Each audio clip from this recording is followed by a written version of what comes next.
Secretary Boying Remulla na talagang nagbago. Tinatanong ko kung kailan nagbago at bakit nagbago at ano yung pagbabago. Sabi niya lahat naman tayo habang tumatanda, natututo at nagbabago ang isipan. Yun lang ang pinaliwanag niya. Pero maliwanag na nagkaroon ng pagbabago. Kaya nga, may nagsasabi na yung Interpol bawal sa kanila mag-issue ng red notice pagkat may duda sila na political. Kaya ang pinalabas lamang nila ay yung diffusion para hindi sila sumabit kasi pinagbabawal ng sariling konstitusyon ng Interpol kapag political.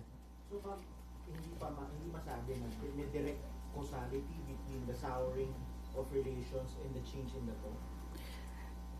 Paulit-ulit sinasabi ni Secretary Boying Remulla na may konteksto ang lahat. At sa palagay ko maliwanag na may konteksto na talagang sumasabay sa alitan at pagwawalang tiwala ng dalawang panig itong mga pagbabago sa legal processes and our international stand, nagbago rin talaga.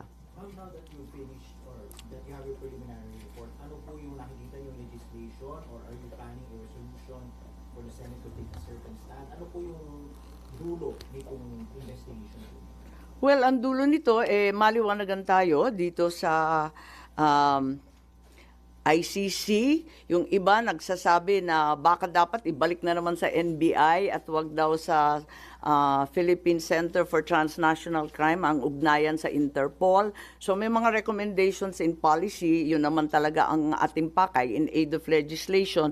At alam din natin na hindi pa tapos to kasi may mga warrant pa na ilalabas. Alam natin na may 5 ng narinig tayo na laman nung ikalawang warrant na mula sa ICC. Kung tama ba ang proseso or kung hindi tama ang proseso, hindi na dapat maulit. So, importante yon. At syempre, yung mga OFW natin na nasa ibang bansa, nanganganib talaga at natatakot kung dito mismo sa sariling bansa, natatangay ang isang dating Pangulo na may edad na at may sakit, paano pa raw sila? Kaya nais nilang malaman kung ganun na pinaglalaban natin yung mga na peperwisyo, nako-convict pa sa ibang bansa, pinaglalaban natin na makauwi, paano ba ang sitwasyon ni Presidente? Ngayon, isa pa, medyo marami pong galit at nananawagan sa akin at tinetext ako, sinong mananagot dito sa nangyari? Kasi hindi naman po pwede na nakalusot ng basta.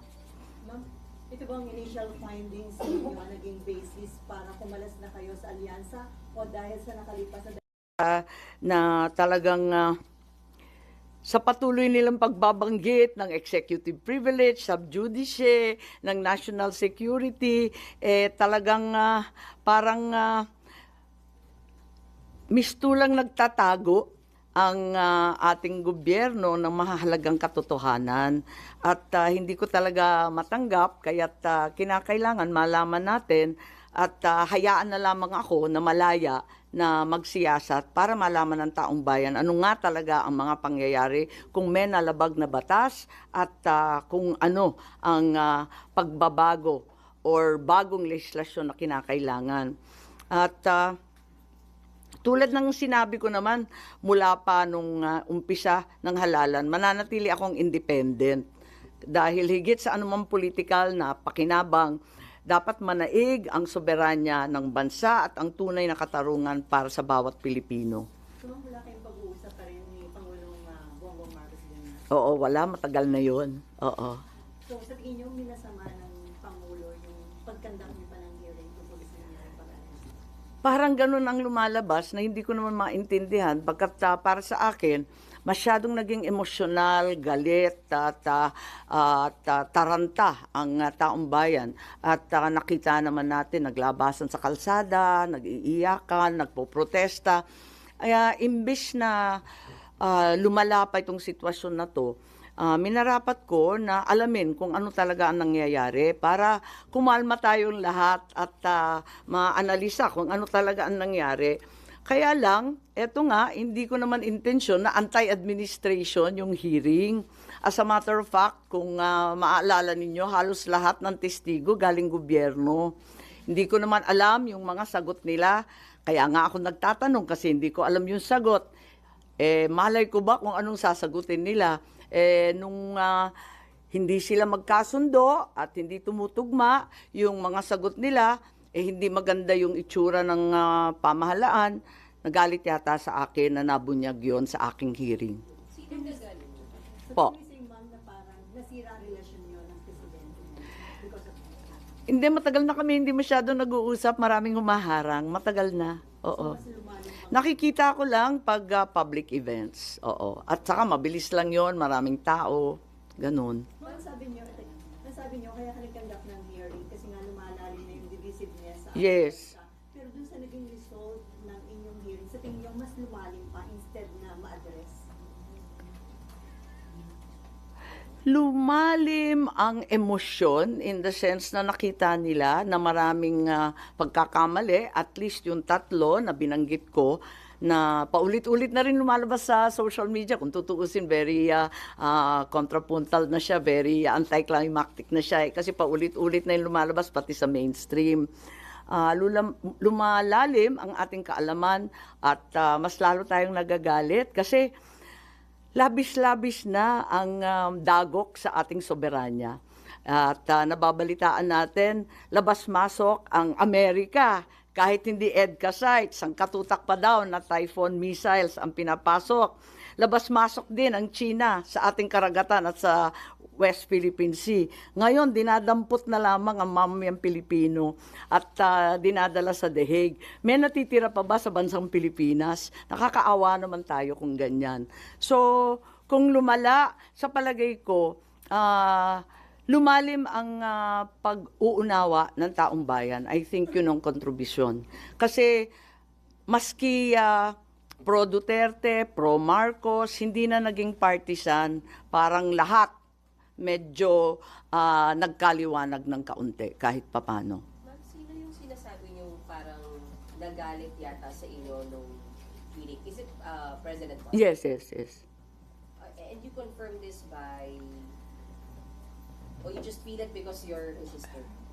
Hindi kasi nung umpisa, sabi nila, hindi na daw makikilahok yung gobyerno. Pagkatapos noon, ang dami-dami ng testigo. Sabi ko, okay na.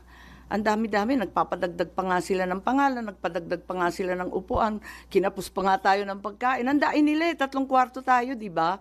Tapos, akala ko, prepared na prepared. Sabi ko, ayos to. Nagulat naman ako nung nagalit na nga kasi nga siguro hindi nagkakasundo. Yung mga sagot, hindi tumutugma. Hindi ko nakasalanan yun. Malay ko ba kung anong isasagot nila? Ngayon, paano nagalit? Kasi naalanganin na ako, hindi ako napunta. Gusto ko pa naman, over-prepared na nga ako pumunta doon sa Tacloban rally. Hindi ako pumunta. Tapos, mabuti na lang pala hindi ako pumunta at hindi na ako binanggit. Kaya ako nalaman. Ma'am, hindi, sa Cavite and Laguna ka lang man hindi binanggit. Sa Tacloban, ma'am, nabanggit pa. Nabanggit pa. Ganun. Mali. O di, So, ma'am, a-attend po pala sa Tacloban? Nabanggit pa po. Ay, ganun. Hindi ko na maalala. Sa totoo lang, hindi ko masyadong tinututukan yung kampanya. Nandito ako sa investigasyon. Parang naisang tabi na, nakatutok talaga ako dito para malaman kung ano pa. Ma'am, yung hindi pagbanggit ng Pangulo sa inyo last campaigns, Cavite, Laguna, you take it as mukhang masama loob sa inyo? Yeah, okay lang. Walang problema. Kasi nga sabi ko, nakatutok naman ako dito. Hindi naman na eleksyon, kampanya, politika ang pinaka-importante. Nangingibabaw sa akin itong mga dagok sa ating kalayaan, sa ating soberanya. Hindi ko kaya to Talagang ipaglalaban ko yan Yung pag hindi yung hindi binanggit, pagkatapos sabi 11 na lamang ang kanilang kandidato, wag na tayo magpahirapan ng katawan. Sabi ko, kakalas na muna ako kung nahihirapan kayo. Mas madali naman ganun, okay lang sa akin, walang problema. May offer bang PDP laban, ma'am, para i-adapt kayo? Ang sabi may nag-aampon, hindi ko masyadong pinapansin kinakarir namin to Naduling-duling na nga kami kagabi Just in case open kayo, ma'am, kung sakaling i-adapt kayo ng PDP laban. alam niyo maganda naman yung libre, di ba? Yung malaya. So, mula sa pool, sinabi ko, independent ako. Pero yun nga, dun sa Lawag, syempre, yung anak ko nagmamaktol. Bakit hindi ako pupunta? Di pumunta ako, ganun. Tapos may mga kaibigan, pumupunta. Noong pa naman hindi naman ako present sa lahat ng lugar. Oo. Sa Carmen Davao, absent